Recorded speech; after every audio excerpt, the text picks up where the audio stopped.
Hi, Rich Carrubba for bowlingball.com. I want to talk to you about bowling records. We did an article in Bowlversity called Bowling Records. I highlighted some of the PBA and select USBC records and some oddball records that I found, in archives in various locations. Just, because it's in our history, we tend to record the feats of players in all sports and really all kinds of different events. And records seem to have some importance, and certainly if you're one of the people that accomplished a record, it's something to be proud of. But I try not to dwell too much on records because they change so much over the years. In the PBA, for example, there's some very, very high scores for block scores, individual scores, for 6-game, 18, 24, and so on, right up to 64-game block scores, where the averages per game in those blocks were amazing. For example, Norm Duke averaged 272.5, as well as Dave Bodka, in various PBA tournaments years ago in the 1990s. When you shoot 1635 for a 6-game block in competition on 6 pairs of lanes, it's pretty remarkable accomplishment. And just to carry that often, to score that high, is pretty remarkable. These gentlemen are great players, and it's a credit to them that they were able to accomplish it. The USBC gives us a more in-depth look at people that you might see in your own bowling center bowling. And, just to give you an example, the highest individual average for 66 games or more in a league season was a friend of mine, Jeff Carter. He's a PBA champion now, subsequently, after he averaged 261.7 in the 2000-2001 league season. 261 for a whole league season. Think about that. Pretty remarkable. And we've had ladies do well. 244, Liz Johnson from Buffalo, New York. She was, by the way, the first lady to ever bowl on national TV on a PBA tournament event. So there's been a whole host of other remarkable feats. 900 series for 3 games. Probably 15 or 20 people have done it. I don't know. It's just the number now astounds me that you could bowl 36 in a row in league. And it's happened so many times, and multiple times by the same person, by the way. It was for many years, when I was young, that the highest sanctioned series was 886, recorded by a gentleman named Allie Brandt from New York, or certainly on the East Coast somewhere, as I recall. It was beaten by Ray Orff of St. Louis, who later was a PBA champion. He recorded an 890 series. But the first 900 isn't in the record books. It was Glenn Allison. Glenn Allison was a multiple PBA Tour champion. He bowled on Championship Bowling. He bowled on TV series before the tour started. And he certainly was a worthy person to accomplish a 900 in leagues. He bowled a mixed league with his wife in Southern California, and he shot 900 in 1973, and they never sanctioned it.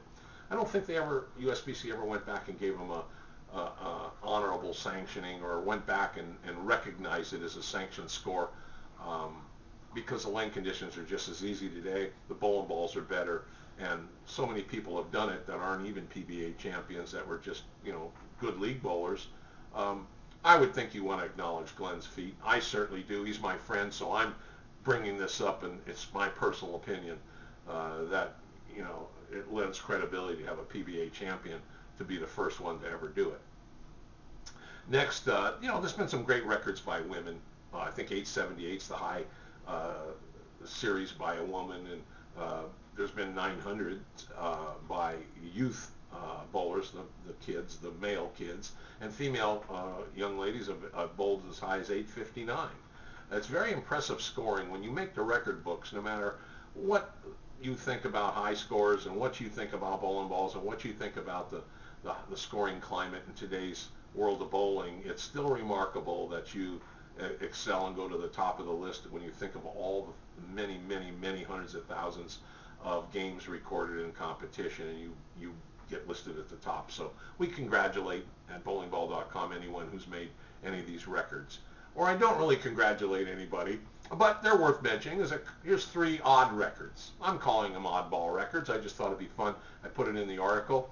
Some person bowled a 199 game throwing the ball backwards. That's right. Backed up to the foul line, swung the ball and threw it behind him, bowled 199. That's a record. I don't know.